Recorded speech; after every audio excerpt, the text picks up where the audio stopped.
ഈശോ മിശിഹായ്ക്ക് സ്തുതിയായിരിക്കട്ടെ. ക്രിസ്മസിന് വേണ്ടിയുള്ള ഒരുക്കങ്ങളാണ് ഇന്ന് സഭ നമുക്ക് നൽകുന്നത്. ഈശോയുടെ വംശ പാരമ്പര്യത്തെക്കുറിച്ചുള്ള വായനയാണ്. അതിൻ്റെ അന്ത്യത്തിൽ അവസാന വാക്യം ഇപ്രകാരമാണ്. വിശുദ്ധ മത്തായി അറിയിച്ച സുവിശേഷം 1-ാം അധ്യായം 16-ാം തിരുവചനം.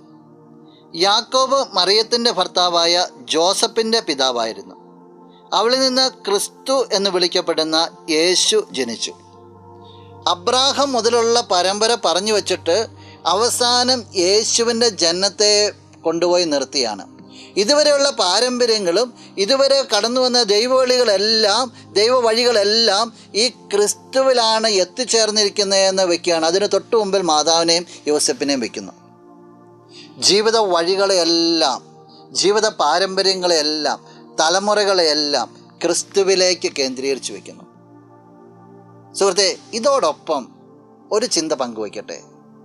നിൻ്റെ ജീവിതത്തിൻ്റെ എല്ലാ മേഖലകളെയും, അത് തലമുറകളാകാം, ജീവിതത്തിൻ്റെ പാരമ്പര്യങ്ങളാകാം, അല്ലെങ്കിൽ നിൻ്റെ പ്രത്യേകതകളാകാം, ചുറ്റുപാടുകളാകാം, നീ പണിതുയർത്തുന്ന സാമ്രാജ്യങ്ങളാകട്ടെ, എന്തുവാണ് നിൻ്റെ ജീവിതത്തിൻ്റെ എല്ലാ മേഖലയും, പരന്നു കിടക്കുന്ന മുഴുവൻ കാര്യങ്ങളെയും ഈ ക്രിസ്തുവിലേക്കൊന്ന് കേന്ദ്രീകരിച്ച് നിനക്ക് നിർത്താവോ?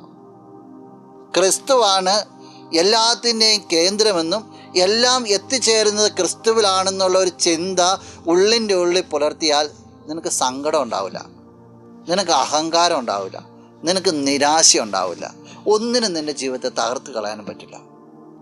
ആ ഒരു ചിന്ത നിൻ്റെ ജീവിതത്തെ നല്ല രീതിയിൽ നയിക്കുവാനായിട്ട് ഇടവരുത്തട്ടെ. നമുക്ക് പ്രാർത്ഥിക്കാം.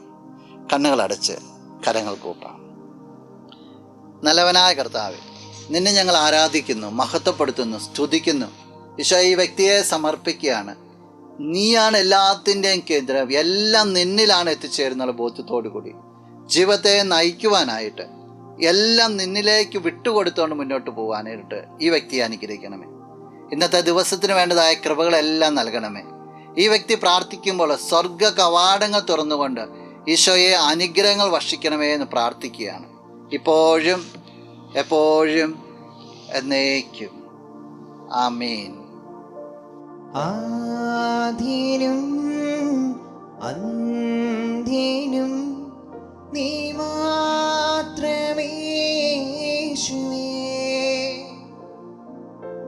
സ്തുതികൾക്കും പുകഴ്ചയ്ക്കും യോഗ്യനേ യേശുവേ. ആരാധന